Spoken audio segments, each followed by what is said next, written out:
Saudações a todos os amigos e amigas do Hospital Imaculada Conceição, da bela cidade de Patos de Minas, em Minas Gerais, cidade que eu ainda não conheço, mas dei uma olhadinha pela internet, achei algumas coisas muito interessantes que eu gosto bastante.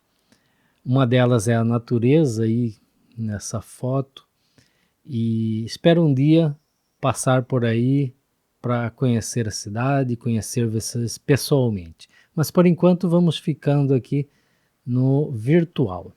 Meu nome é Jezreel, sou médico, radiologista e patologista, e nos próximos minutos, na verdade na próxima hora, eu vou mostrar para vocês alguns casos de radiografia, de tomografia computadorizada, de ressonância magnética, alguns com peças de anatomia patológica, e fazer alguns comentários a respeito de algumas coisas que são muito importantes que eu tenho visto durante esses mais de 20 anos de profissão.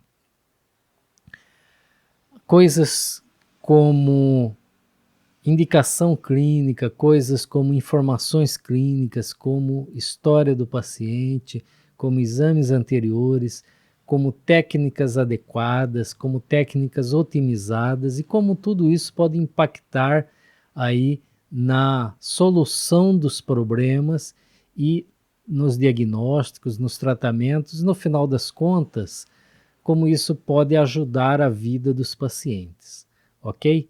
Então, vamos aos casos. Ok, então vamos aqui ao nosso primeiro caso. Temos aqui essa radiografia de tórax em PA, a princípio parece normal, mas fazendo uma análise cuidadosa, comparando o hilo pulmonar direito com o esquerdo, a gente vê que há uma opacidade aqui em faixa suprahilar à direita. Então, não vemos nenhuma outra alteração, apenas essa opacidade. A interpretação dessa opacidade suprahilar indo em direção ao ápice do pulmão direito, ela, aqui no Brasil, a gente pode pensar, por exemplo, em tuberculose, mas poderia ser qualquer outra causa. Qual a crítica ao exame? A radiografia de tórax ela deve ser feita e analisada sempre em duas incidências, PA e perfil, porque corremos um grande risco de cometer equívocos avaliando apenas o PA. Esse caso foi-se a história da paciente e era apenas um exame admissional, não havia nenhum sintoma, paciente jovem completamente assintomática. E aí a observação aqui do caso, veja aí, o rabo de cavalo que a paciente tinha, que não foi elevado na hora de fazer o exame. Então, isso aqui, o rabo de cavalo se projetou caprichosamente aqui em cima da região hilar direita. Então, um exame completamente normal com um artefato. Qual a outra crítica? Quem fez o exame deveria ter retirado aquele rabo de cavalo da frente do campo pulmonar, para evitar esse tipo de coisa. Uma outra coisa, não foi feito na posição correta. Veja que as escápulas estão projetando aqui dentro dos campos pulmonares. Então, houve um erro aí de posicionamento dos ombros, das escápulas dessa paciente. Mas o principal era a retirada, né, a elevação aí do rabo de cavalo para evitar esse tipo de imagem sobreposta aos campos pulmonares. Vamos ao segundo caso. Novamente uma radiografia de tórax em PA. Temos apenas o PA, então novamente um equívoco analisar apenas o PA da radiografia de tórax. E uma radiografia que não chama muita atenção. Temos alterações de espondiloartrose na coluna torácica, mas uma radiografia que passa como normal. Não tem uma definição excelente, mas analisando os campos pulmonares superiores, comparando o direito com o esquerdo, você observa que há um aumento de densidade aqui no campo no ápice do pulmão esquerdo. Difícil de caracterizar, talvez haja um nódulo aqui com uma extensão para a pleura. Veja que foi pedido o exame anterior e 4 meses antes esse mesmo paciente tinha uma radiografia de tórax que não mostrava aquela opacidade. Veja aí, compare os ápices do exame atual com os ápices do exame prévio. Veja que realmente fica evidente agora, comparando o ápice esquerdo do exame atual com o ápice esquerdo do exame prévio, fica evidente que há um nódulo que surgiu aí nesse período de 4 meses. Esse caso foi confirmado aí como um carcinoma pulmonar. Então veja a importância da comparação com o exame anterior. Isso é muito importante desde o início, desde a secretária que atende o paciente, pedir os exames anteriores ou pedir que traga os exames anteriores, o técnico ou tecnólogo ou biomédico que vai executar o exame também pedir os exames anteriores, o médico radiologista que vai analisar o exame também se beneficia bastante com a comparação com os exames anteriores. E é muito frequente o paciente realmente já ter exames anteriores e não trazer. Então a comparação é muito importante, né? Vale a pena perder um pouco de tempo e realizar essa comparação. É essencial em alguns exames, como na mamografia, essencial, mas também é extremamente importante em todos os exames radiológicos, a comparação com os exames prévios. Vamos aqui ao terceiro caso. Uma tomografia computadorizada do tórax com contraste venoso, corte no plano axial, janela de mediastino. Nós temos a aorta ascendente e a aorta descendente, o tronco da artéria pulmonar direita, um ramo interlobar descendente da artéria pulmonar esquerda, aqui a veia pulmonar superior esquerda. Descendo um pouco mais, você observa que um ramo descendente da artéria pulmonar esquerda foi interpretado como tendo uma falha de enchimento. Então, a princípio, parecia ter uma falha de enchimento e foi interpretado isso aqui como embolia pulmonar. Veja que a técnica não está adequada, veja que tem muito contraste na aorta e pouco contraste na artéria pulmonar e nos seus ramos. Foi repetido esse exame com a técnica adequada. Veja que agora temos o tronco da artéria pulmonar direita, os ramos descendentes da artéria pulmonar esquerda bem opacificados e pouco ou quase nenhum contraste na aorta. E veja que não há qualquer falha de enchimento, né? O que havia no exame prévio era apenas um artefato, porque o contraste já tinha passado da pequena circulação. Veja que não há embolia pulmonar. Então, aqui apenas para demonstrar que a técnica do exame, a técnica de realização do exame é extremamente importante para que se obtenha um resultado fiel. Então, se você quer ver patologias da aorta, a aorta tem que estar cheia de contraste. Se você quer ver patologias da pequena circulação, da artéria pulmonar e seus ramos, a artéria pulmonar e seus ramos deve estar cheia de contraste. Tá? É complicado interpretar um exame cuja técnica não está perfeitamente orientada para aquele determinado caso. Podemos aí incorrer em alguns equívocos com isso. Vamos aqui ao caso 4. Uma tomografia computadorizada do abdômen com contraste venoso. Nós temos aqui na pelve, na raiz da coxa, um aumento de tecidos moles heterogêneo à esquerda. Na reconstrução MPR no plano sagital, nós temos aqui na nádega uma massa de tecidos moles.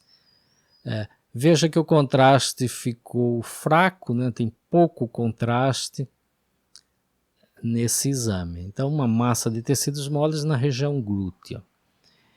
Isso foi interpretado como um tumor, com um aspecto até infiltrativo, e foi feito então uma cirurgia com margens, uma cirurgia oncológica. Veja que tem bastante margem, foi retirado bastante tecido normal ao redor da massa. Aqui está a massa e aqui é tecido normal ao redor da massa, né? Predominantemente gorduroso, tecido fibroso. E aqui está a massa. E fazendo a análise histológica dessa massa, na verdade era um pseudoaneurisma. Isso aqui tudo era trombo, eram vasos com luzes, com trombo, com áreas de recanalização, era um pseudoaneurisma. Então, provavelmente esse paciente deve ter tido uma história de trauma com ruptura de algum vaso arterial relativamente calibroso nessa região, talvez uma artéria glútea ou algum ramo de artéria glútea, e formou um hematoma, e esse hematoma manteve continuidade com o ramo vascular, com a luz vascular, fazendo uma circulação de sangue dentro desse hematoma, e aí forma-se um pseudoaneurisma. Então, uma entidade benigna. Provavelmente não precisaria ser ressecado tanto tecido, porque essa cirurgia foi pensada como se a lesão fosse uma lesão maligna, por isso foi retirado com margens amplas. Talvez até uma embolização pudesse resolver ou minimizar o tamanho dessa cirurgia. Agora, voltando aqui ao exame, você vê que tem um vaso arterial, né, um ramo arterial indo em direção à lesão. Só que o contraste ficou muito fraco, muito pouco contraste, de maneira que isso prejudicou a análise do exame. Portanto, se você tivesse uma artéria cheia de contraste, muito provavelmente esse contraste ia entrar em algumas áreas da luz, que tinha várias luzes aqui dentro, né? Ia entrar em algumas áreas de luz onde havia circulação sanguínea dentro desse pseudoaneurisma, e poderia ser feito esse diagnóstico, poderia ser suspeitado ou aventado esse diagnóstico de um pseudoaneurisma, e talvez a conduta cirúrgica seria outra. Por exemplo, poderia se embolizar esse ramo, e aí esse pseudoaneurisma ou ia se resolver espontaneamente ou ia reduzir bastante. A cirurgia poderia ser apenas uma exérese, né? Não retirar tanto tecido normal ao redor da lesão. Veja, portanto, que um exame que ficou com uma hipocontrastação, um exame com uma qualidade um pouco abaixo do que deveria ser, ela impacta no tipo de conduta, impacta no diagnóstico, no tipo de conduta, na cirurgia que é realizada. Então, esse é um detalhe também bastante importante. Vamos aqui ao quinto caso. Foi feita uma radiografia de seios da face de uma paciente e foi descrita uma imagem nodular na região central do exame, né? Um nódulo na região central, talvez intracraniano, alguma coisa do tipo. E aí a paciente foi encaminhada para a tomografia computadorizada para avaliar isso. Aqui no scout da tomografia, a imagem parece ser essa, uma imagem nodular bem densa, e aí no corte tomográfico com janela óssea, você vê que na verdade o que é? É o cabelo da paciente feito uma chuca lá atrás, né? E isso aqui dá realmente uma imagem caprichosamente densa que se projeta aqui no crânio. Então, qual é o aprendizado com esse caso? Eu não tenho aqui a radiografia de seios da face dessa paciente, mas a radiografia de seios da face dela era feito apenas em 2 incidências, né? O frontonaso e o mentonaso, não foi feito o perfil, que é uma coisa que é rotineiramente feito em muitos lugares, fazer só o frontonaso e o mentonaso, mas o perfil é importante. Então, uma radiografia de seios da face, frontonaso e mentonaso, ela é um exame parcial, não é um exame completo. Então, o perfil faz parte. No perfil, talvez pudéssemos ver ali se pegasse a região occipital, mas também pode ser que não veríamos nada.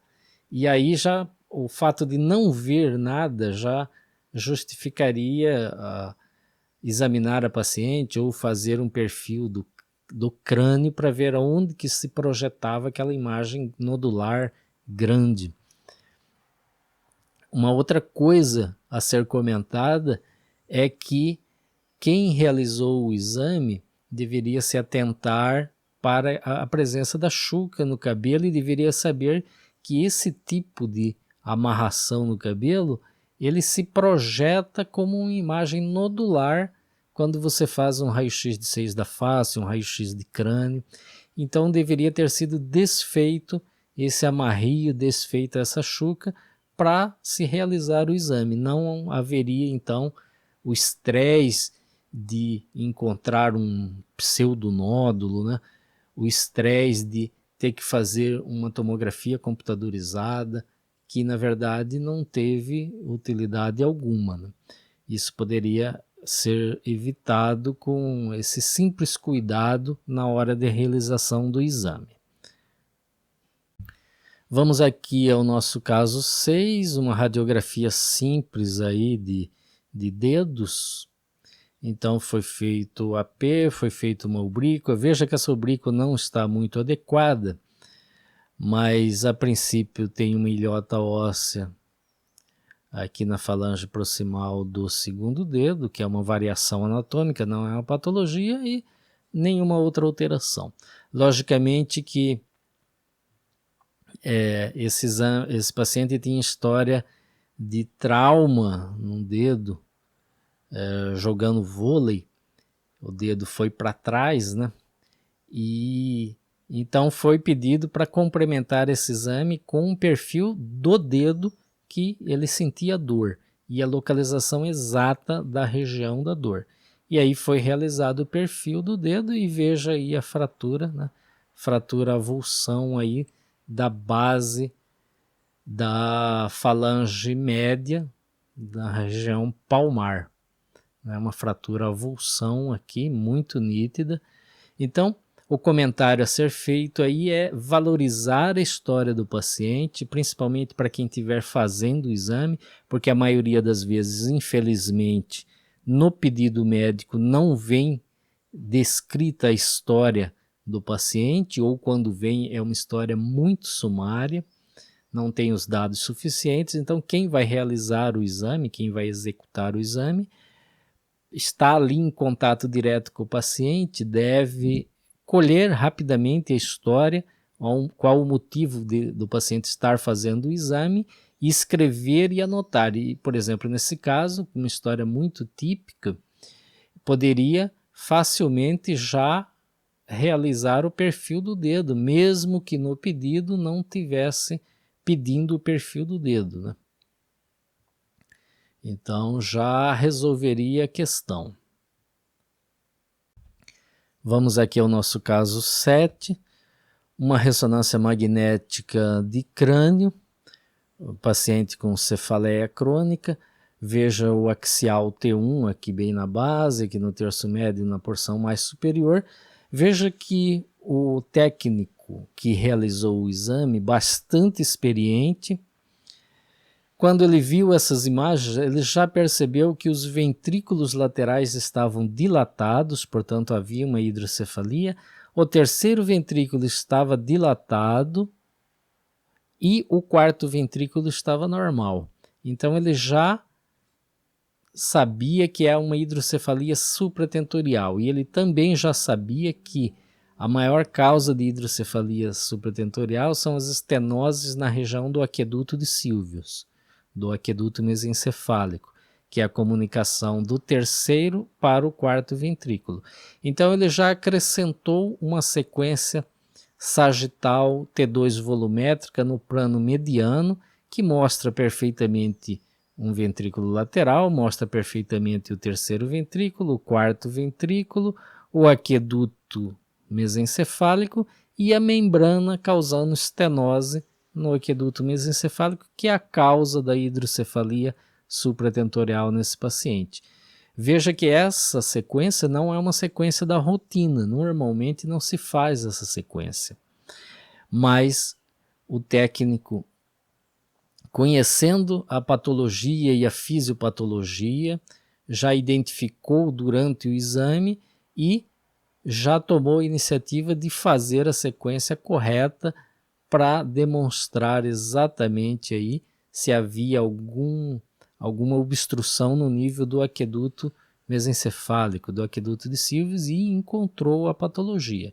Então veja que o conhecimento técnico, o conhecimento teórico, o conhecimento das patologias é muito importante para quem está executando o exame, e também ter essa iniciativa de fazer as adaptações no exame, principalmente o exame de ressonância, de acordo com os achados que vão se apresentando. Vamos aqui a mais um caso, caso 8, tomografia computadorizada de tórax com contraste venoso, aqui janela de partes moles, aqui janela de pulmão. A gente já vê claramente um derrame pleural aqui à direita, que se confirma aqui, algumas tênues opacidades em vidro fosco. E vemos curiosamente umas linhas de gás aqui no tecido subcutâneo, submuscular, na parede torácica anterior.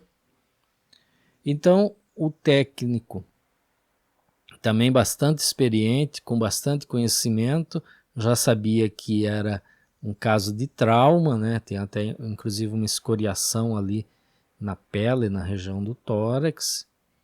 Fez as reconstruções das cartilagens costocondrais, aqui estão as cartilagens normais à esquerda, e veja fraturas das cartilagens costocondrais à direita. Um diagnóstico difícil de ser feito, mas veja como ficou perfeitamente demonstrado aqui as fraturas nessas reconstruções. Então, o comentário a respeito desse caso foi a iniciativa do técnico de fazer essas reconstruções para demonstrar aí claramente as fraturas. Muitas vezes isso é importante porque esses casos de trauma acabam sendo visto primeiro pelo cirurgião torácico ou pelo cirurgião geral, né? O exame acaba sendo interpretado inicialmente pelo cirurgião. E esses detalhes, por exemplo, de fraturas de cartilagem, de lesões pequenas, lesões mais difíceis de interpretar, às vezes pode passar despercebido por esse profissional. Então, essa reconstrução não deixa a menor dúvida. Alguém poderia ter alguma dúvida aqui nos cortes axiais, mas essas reconstruções não deixam a menor dúvida para nenhum médico que olhe. Então, qualquer médico que olhar isso aqui vai entender que aqui são as cartilagens costocondrais normais e aqui elas estão fraturadas. Portanto, a iniciativa e a perfeição da reconstrução que foi feita nesse caso aí ajudaram, foram super importantes, foram fundamentais no diagnóstico dessas fraturas. Vamos aqui a mais um caso. Tomografia computadorizada do tórax, janela de pulmão. Nós vemos aqui enfisema subcutâneo, né, ar intermuscular, ar no tecido subcutâneo, na região da axila, na parede anterior. Quando a gente vem aqui para o mediastino, você vê ar delineando as estruturas vasculares do mediastino, ar ao redor da traqueia, ar ao redor do esôfago, ao redor dos vasos. Portanto, temos enfisema subcutâneo e pneumomediastino. Veja que na reconstrução coronal, veja que há ar nas axilas, ar nos tecidos intermusculares da região cervical, ar no mediastino. Então, confirmou aí pneumomediastino. Caprichosamente, esse exame também muito bem feito, demonstrou com perfeição a causa desse pneumomediastino. Veja a pequena laceração na parede lateral direita da traqueia. Veja aí. Então, uma reconstrução que resolveu a questão. Mostrou as alterações, né? Tem pneumotórax também pequeno, pneumomediastino, enfisema subcutâneo, e mostrou a causa, a pequena laceração na parede lateral direita da traqueia. Então veja que a reconstrução muito bem feita selou aí o diagnóstico desse caso. Vamos ao nosso caso 10. Veja uma tomografia computadorizada de tórax, janela de pulmão, assim, aparentemente normal. Nós temos aqui traqueia, esôfagos, brônquios, os vasos, o parênquima pulmonar, nada chama atenção, um exame que passa como normal facilmente.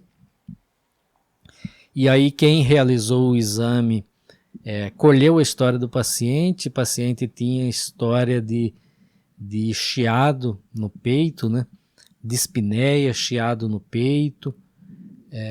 E aí ele imediatamente fez o que todos os pacientes com suspeita de doença de vias aéreas devem fazer, que é a fase expiratória. Então, na expiração, habitualmente as áreas normais elas devem ficar mais densas, mais brancas, porque na expiração o ar sai dos alvéolos e é o ar que deixa o parênquima pulmonar preto na tomografia. Então as áreas mais brancas aqui são áreas normais na expiração. E veja que muitas áreas que têm até essa morfologia poligonal, elas mantiveram-se mais escuras, quer dizer, existem ar aprisionado, áreas com ar aprisionado aí dentro que não consegue sair. Veja só, veja que nessas áreas os vasos são menores também, o que é bem típico do aprisionamento aéreo, o air trapping. Isso já é um indicativo de doença de pequenas vias aéreas.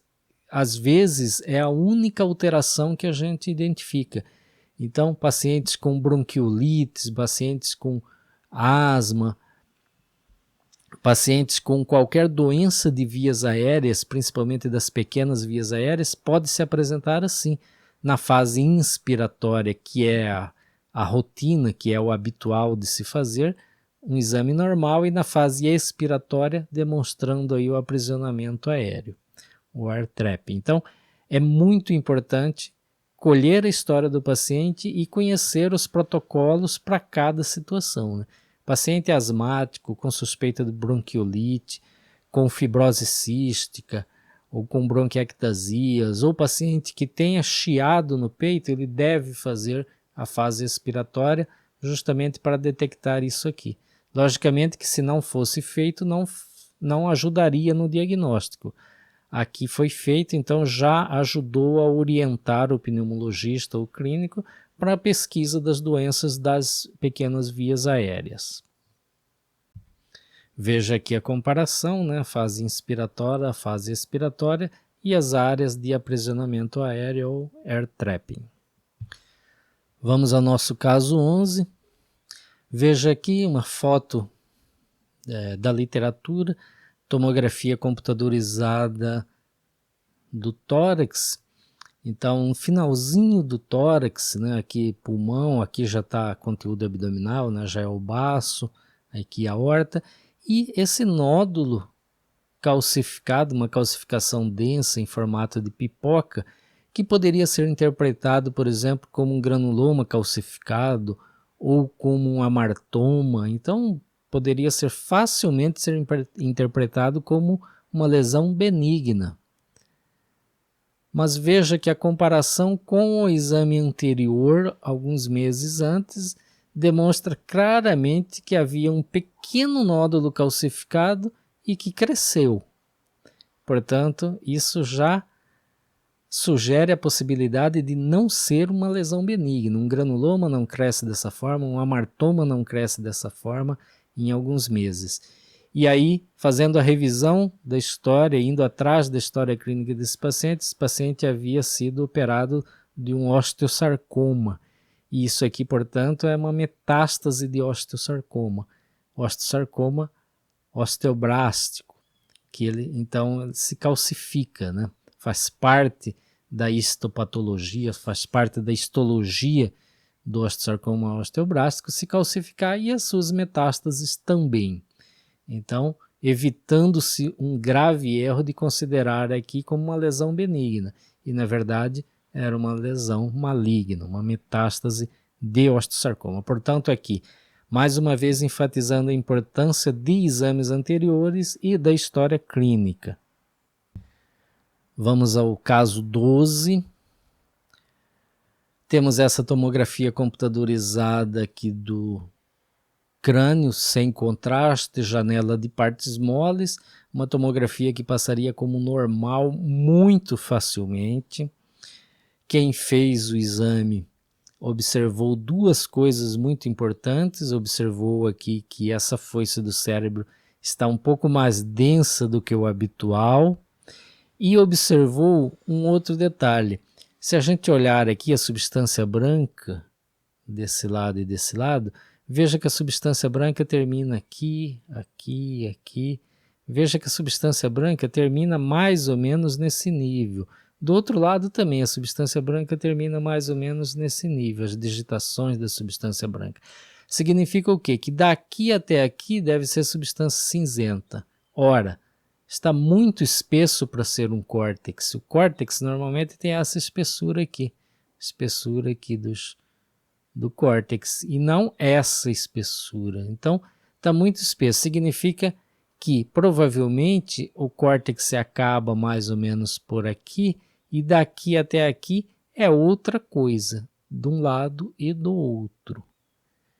Então, decidiu-se na hora fazer a injeção do contraste, porque sabemos que o córtex apresenta um pequeno realce pelo contraste, e os vasos que ficam na superfície ali da pia mater, eles também realçam e aparecem. Então vejam os vasos aqui na superfície do córtex, veja que ficou muito evidente que o córtex se acaba aqui e que há uma coleção aqui isodensa ao córtex em formato de lua crescente ou lua minguante, né, em formato de crescente, que comprime o córtex e é bilateral.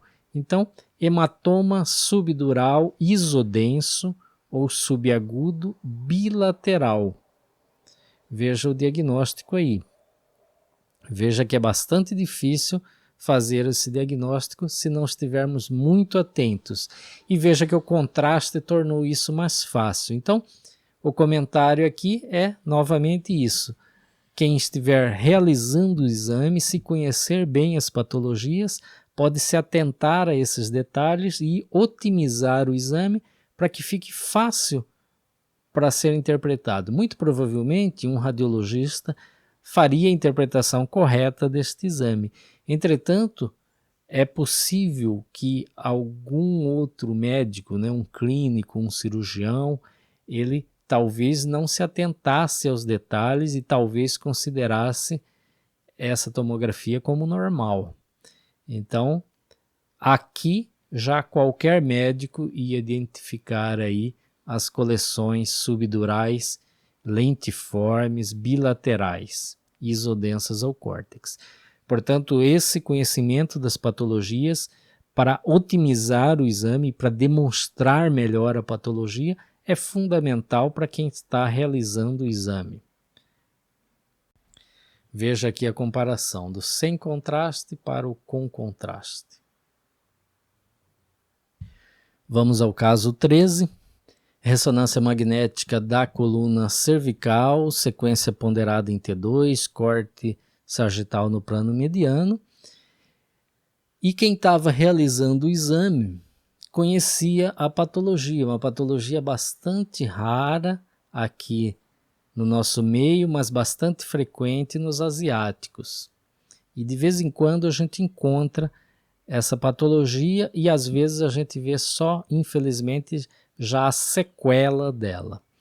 Então, o que se observou? Veja a coluna cervical, vem com um determinado diâmetro, hora que chega a partir daqui ela começa a afilar, tem esse afilamento e depois ela continua. Então isso aqui chamou a atenção de quem estava realizando o exame para uma doença chamada doença de Hirayama. E para fazer o diagnóstico dessa doença é muito simples, é necessário fazer a ressonância com o paciente em hiperflexão da coluna cervical. Veja, imediatamente ele fez isso, a hiperflexão da coluna cervical, e veja só, como o espaço extradural posterior alarga, veja que aqui é a dura mater,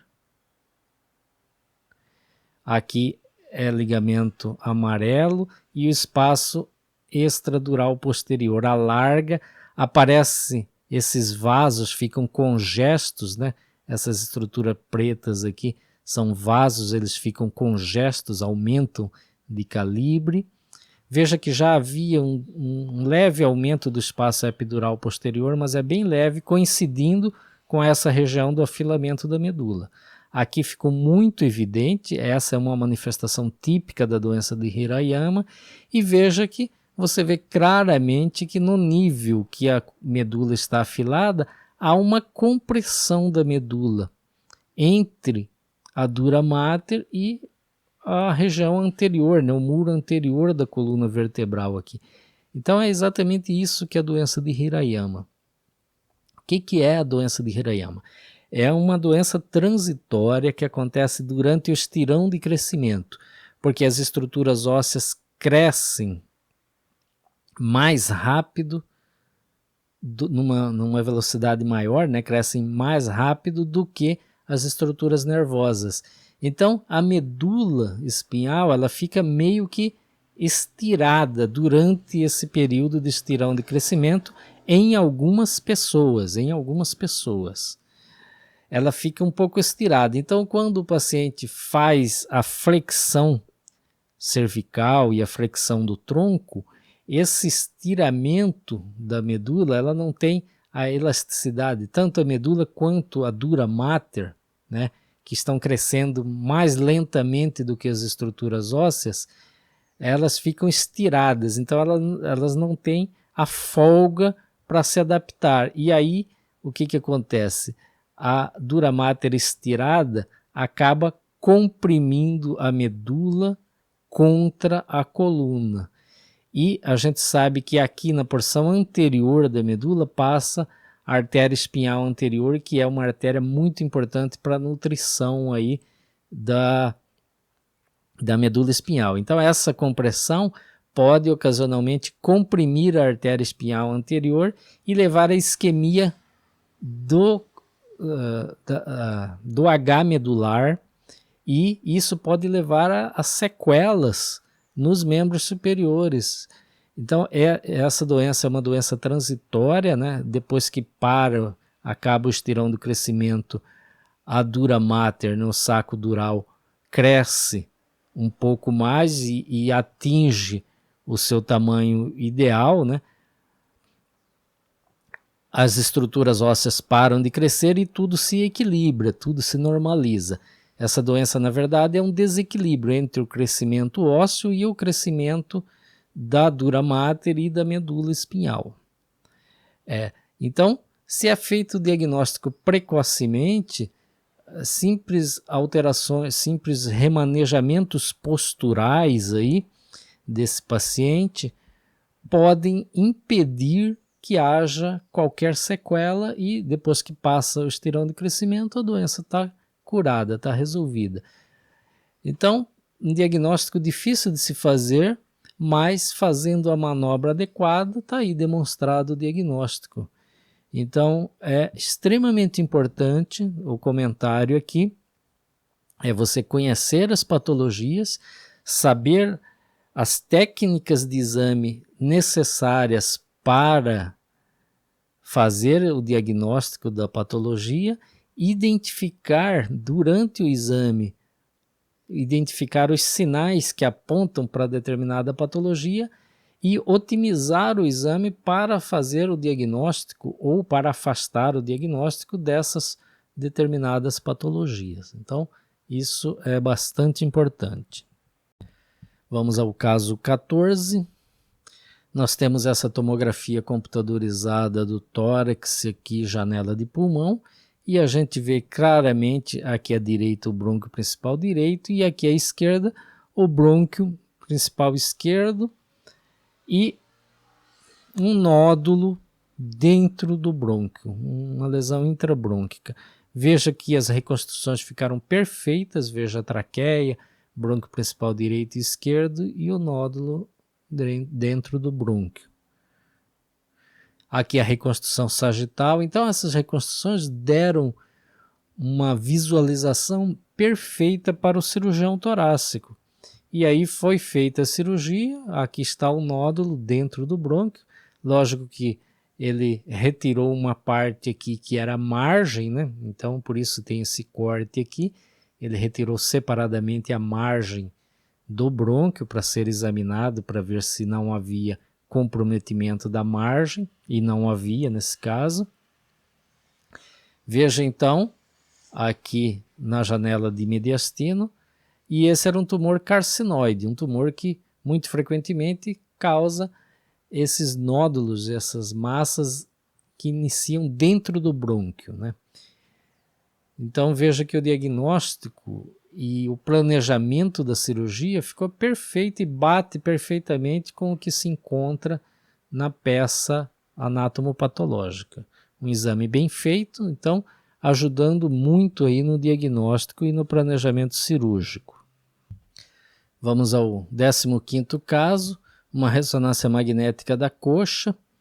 Então temos aqui um coronal T1, você vê uma grande massa de tecidos moles, heterogênea, com áreas de leve hipersinal, áreas de iso e hipossinal em T1. Aqui em T2, com saturação de gordura, você vê a volumosa massa.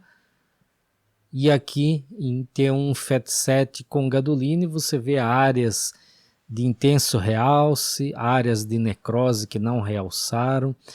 Esse exame foi feito após a biópsia, então já tinha diagnóstico, né?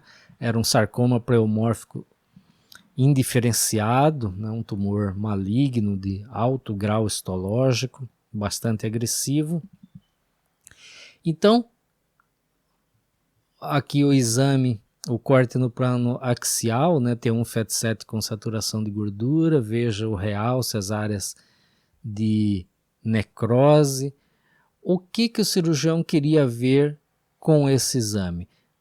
Às vezes ele não escreve no pedido o que ele quer ver. Ele já tinha o diagnóstico. Ele queria ver se havia comprometimento do feixe vascular, né, da femoral superficial. Porque se não fosse possível preservar a femoral superficial, ele teria que amputar o membro inferior desse paciente. Ele não poderia fazer uma ressecção da lesão com margens.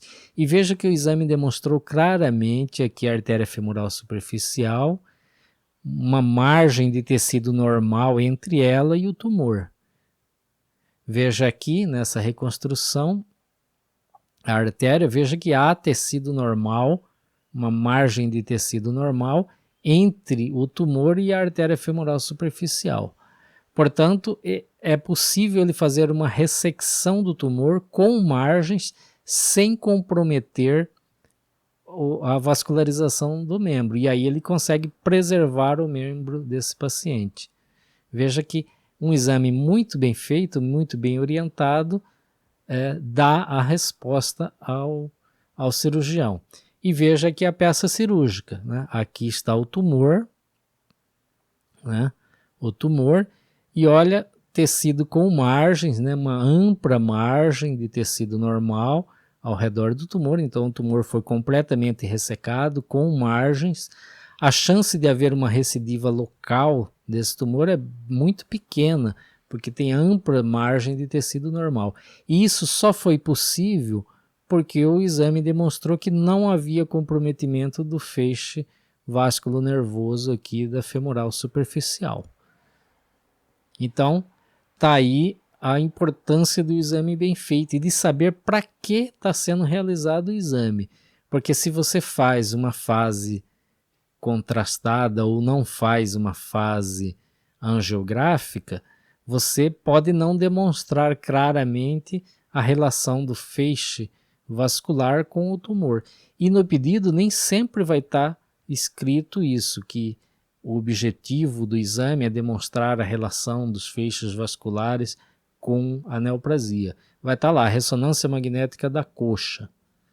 E aí quem vai fazer colhe o exame, a história clínica do paciente e já deve saber, olha, então esse paciente tem uma massa aqui na coxa, já tem um diagnóstico, é um tumor maligno, então é um exame pré-operatório e você já deve, pelo conhecimento teórico, saber que o cirurgião pediu para ver a localização, a extensão da lesão e principalmente o comprometimento do feixe neurovascular. Isso vale, a grosso modo, regra geral para membros, né?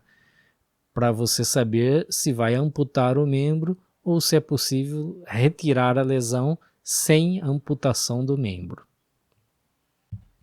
Vamos ao 16º caso. Veja só, a paciente fez ressonância magnética das pernas, né? Era esse o pedido do exame, ressonância magnética das pernas, paciente com queixa inespecífica de dor nas pernas, e já tinha sido feita ultrassonografia normal, tomografia normal, raio-x normal, já tinha ressonância prévia da perna normal, angiorressonância normal, tudo normal, e aí quem realizou esse exame colheu a história adequadamente e o paciente sentia exatamente dor em áreas bem específicas da perna durante esforço físico. Fora do esforço físico não sentia dor alguma. Então foi feita essa ressonância com o paciente em repouso e depois colocou-se o paciente na esteira para fazer exercício até aparecer a dor e repetiu-se a ressonância. E veja aí então, compare aqui, né? Veja que no compartimento anterior das pernas, aqui bilateralmente, houve aumento de volume dessa massa muscular, né? Aumento de volume e importante aumento de sinal difuso. Compare com esse músculo aqui, né? Aqui está um sinal normal, aqui está um pouquinho aumentado, mas aqui está normal. Compare aí o sinal, compare o sinal. Sequência T2 com saturação de gordura. E veja que aqui não havia essa diferença de sinal. Aqui talvez até houvesse um pouquinho, mas muito difícil de falar.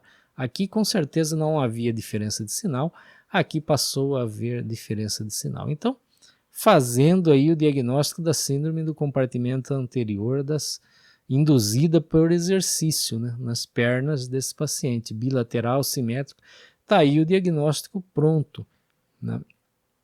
Então, existe, o que houve aqui foi uma obediência ao protocolo, existe um protocolo específico para esse diagnóstico, só que esse protocolo só dá para fazer se o paciente vier com a suspeita dessa patologia específica, mas na vida real, raramente vem no pedido médico a suspeita clínica exata ou a escutória clínica exata. Então, é obrigação de quem está realizando o exame de colher aí uma história clínica sucinta e orientada e, a partir daí, otimizar os protocolos adequados para a patologia específica.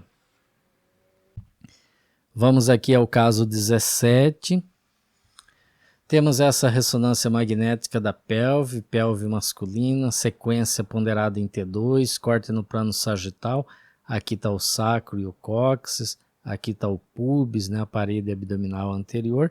Aqui a bexiga, aqui a próstata, veja a uretra prostática, veja a próstata. Aqui uma volumosa massa, um volumoso tumor.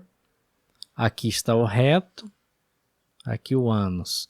Um volumoso tumor comprimindo a próstata. Veja que há uma separação nítida entre o tumor e a próstata, área de necrose.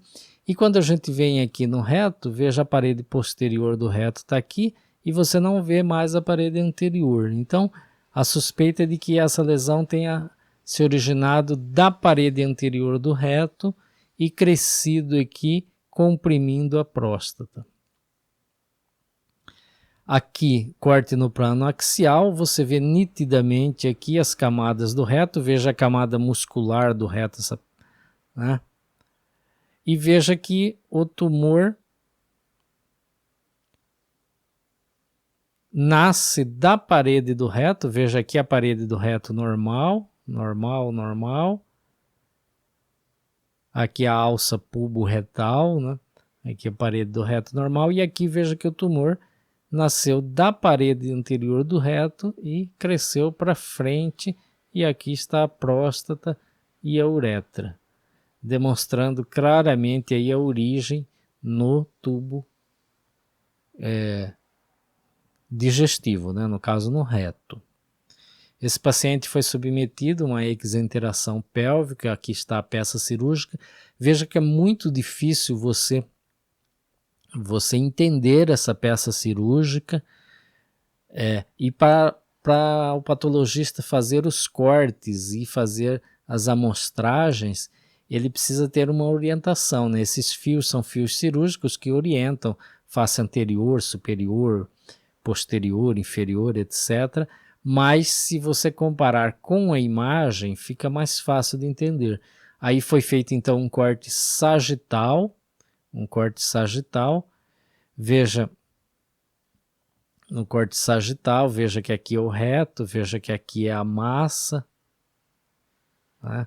A volumosa massa, a massa aqui, o reto aqui.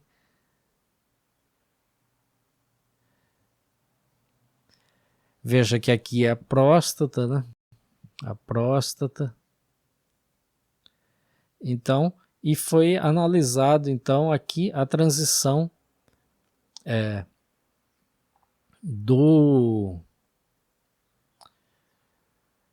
da luz do reto para a massa. Então veja que aqui é a luz do reto, né? Isso aqui representa exatamente isso aqui. Aqui é a luz do reto, aqui é a mucosa, né? Aqui o epitélio, a lâmina própria do reto. Aqui a submucosa muscular do reto, e veja que da muscular do reto nasce o tumor. Esse tumor fuso celular nascendo da muscular do reto.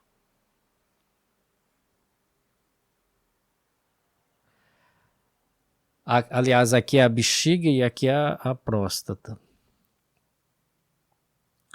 Aqui é tumor e aqui é próstata, né? O tumor vem até aqui e aqui é próstata. Então foi feita a amostragem dessa transição entre o tumor e a superfície posterior da próstata, e aqui a gente vê a próstata, né, com as glândulas prostáticas, o estroma prostático e o tumor. Limite bem definido entre tumor e a próstata. Então, isso aqui está invertido, na verdade,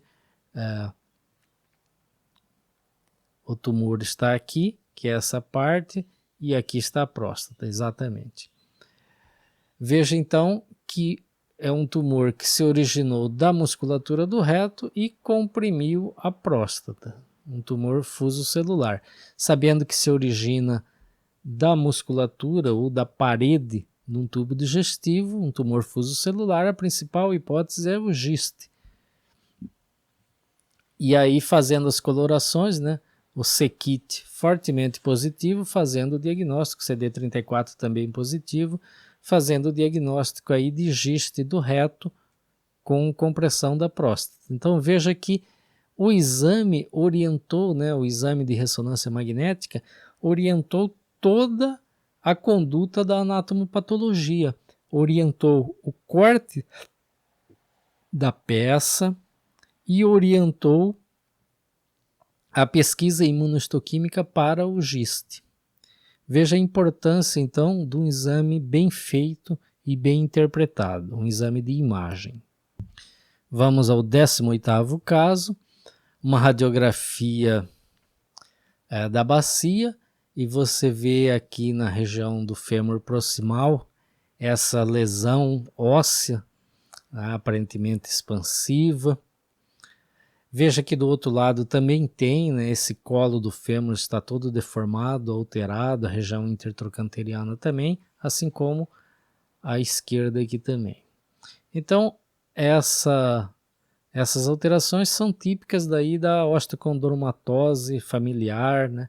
Osteocondromatose múltipla, familiar, hereditária. Esses pacientes são acompanhados porque existe uma chance um pouco maior desse osteocondroma sofrer um processo de malignização. Aqui na posição em RAM, você vê o osteocondroma aqui. Fez a tomografia, você vê claramente o osteocondroma, né, a cabeça dele parecendo uma couve-flor, a medular dele em continuidade com a medular normal do osso, aqui vemos claramente isso, né? Continuidade da cortical da cortical do osso com a cortical do osteocondroma e da medular do osso com a medular do osteocondroma. Aqui vemos claramente isso. E aí é feita a ressonância magnética e o objetivo é ver essa capa de cartilagem.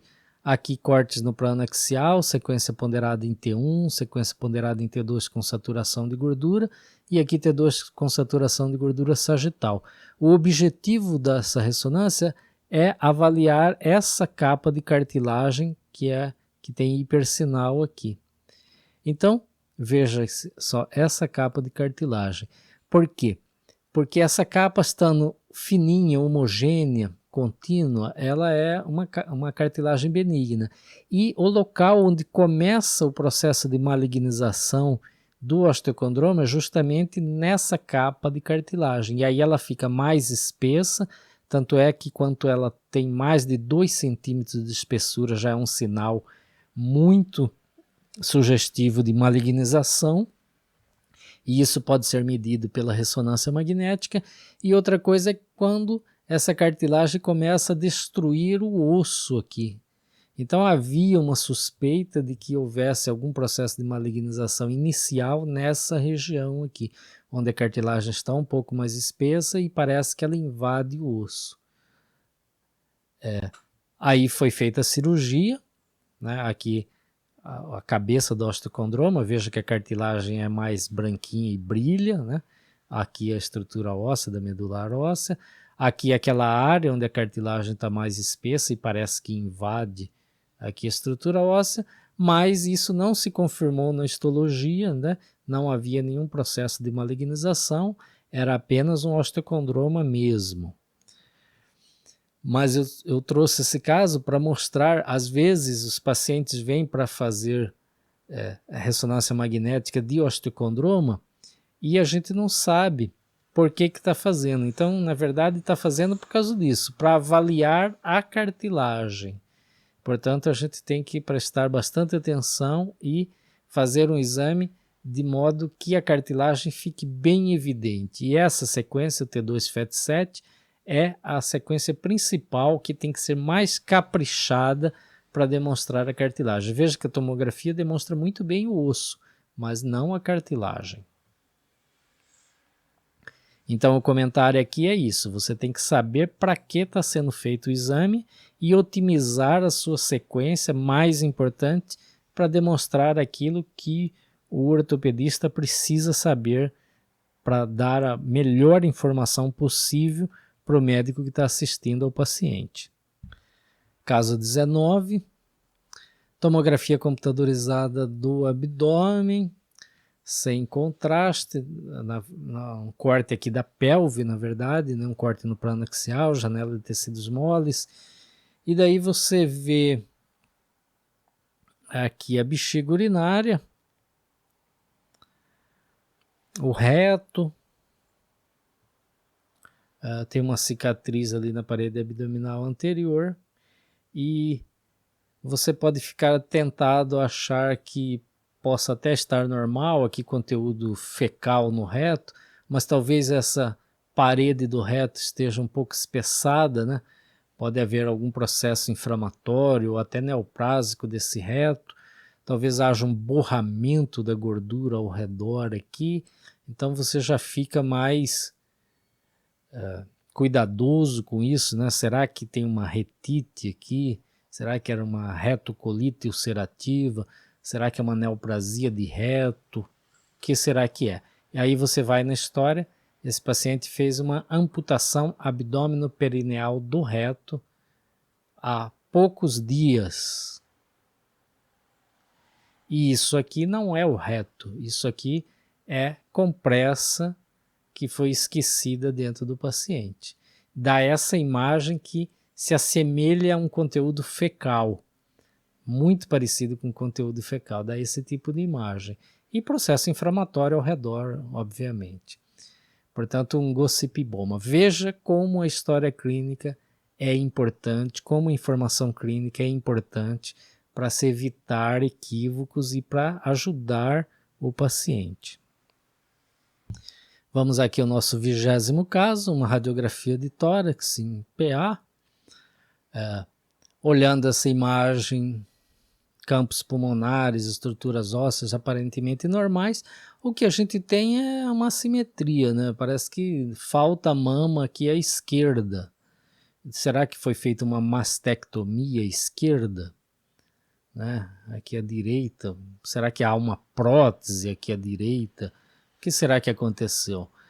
E aí nem, né, temos a história clínica fundamental, como a gente já viu, mas hoje com a tecnologia, né, os celulares aí, o técnico pode muito bem fotografar e mandar para o radiologista, né? E aqui a foto, né? O paciente na verdade é um homem e aquilo lá não é uma mama, né? Aquilo lá é uma massa de tecidos moles, está na região posterolateral da parede torácica aqui à direita. Então veja que uma simples foto não está mostrando quem é o paciente, né? Não há nenhum problema em relação a isso. Uma simples foto pode orientar quem vai interpretar, né? O radiologista aqui vai fazer o diagnóstico, a descrição correta, né? Então veja que pequenas coisas, pequenas atitudes podem ajudar demais e no final das contas ajuda todo mundo, principalmente ao paciente. Vamos aqui ao caso 21, uma radiografia de mão, aparentemente normal, oblíquo aqui, e o técnico evidentemente já sabia da história, fez um spotzinho na lesão, veja aí a pequena fratura avulsão, já dava para ver claramente aqui, mas como uma lesão muito pequena, se você está numa pilha de exames laudando, existe a possibilidade de você não ver essa pequena lesão, mas como foi feito um spot aí, né, uma ampliação localizada, veja que fica muito evidente a lesão, né? Evita-se aí você deixar de ver a lesão, né? Então esse pequeno detalhe, esse pequeno capricho de quem realizou o exame, às vezes salva, muitas vezes salva o dia. Bom, e aqui terminamos então a nossa apresentação dos casos.